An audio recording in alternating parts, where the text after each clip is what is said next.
I've never quite trusted films about film. Art shouldn't be about art. It should be about life. And speak to life. Or so I told myself.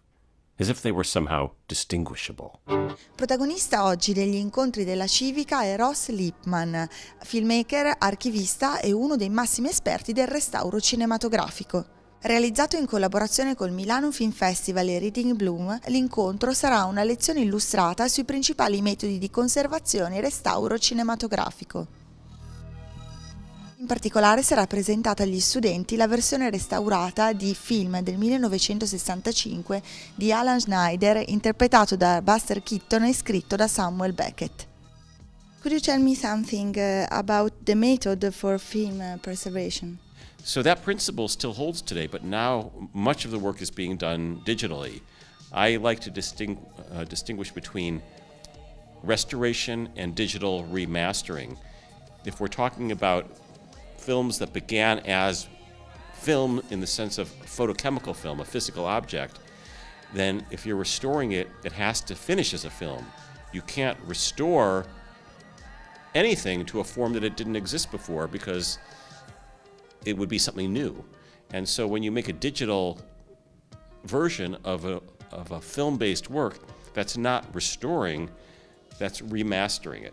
So I do both. I do a lot more digital remastering than I used to do, but I still try to do the photochemical restoration when I can, where you make a new negative and a new 35mm film print in parallel with the digital mastering.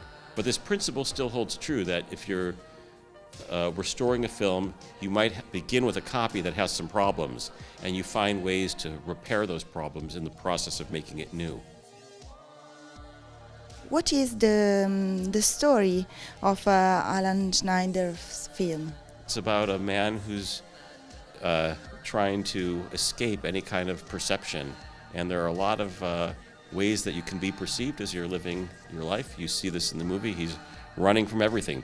He's running from people looking at him. He's running from animals that might be looking at him. He's running from his past. He's running from everything. And so it's about this man trying to escape all these things, and the camera is chasing after him.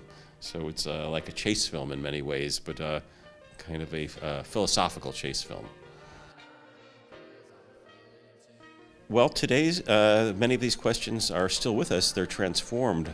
It has to do with notions of the camera and privacy. For example, nowadays people are used to taking selfies and putting their entire lives on the internet, and the notion of privacy has changed. But back in 1965, when this film was released, it was a little bit different, and Beckett was a man who was very reclusive. Samuel Beckett, the author of the film, was a very reclusive man. He did not like having cameras looking at him.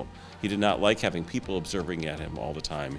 He wanted to often hide from the public life, even though he was a very public figure. In 1964, 5 years before receiving the Nobel Prize, Samuel Beckett made his only motion picture film. The script describes O, the object, in flight from E, the camera eye. You have realized also a documentary, not film. And could you tell me something about the relationship between Keaton and Samuel Beckett? Beckett and Keaton, in my mind, are two of the great geniuses of the 20th century. And they had a lot in common in some ways. They both had a somewhat dark sense of humor, but also a little bit of hope in there, but a comedic sense of the absurdity of life.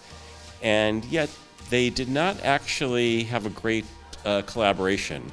They had different notions of how you approach cinema and the arts, and so they were friendly and cordial, but it was not a perfectly sympathetic collaboration in the sense that they did not share a common vision of cinema itself. And so you feel some of that tension in Beckett's film.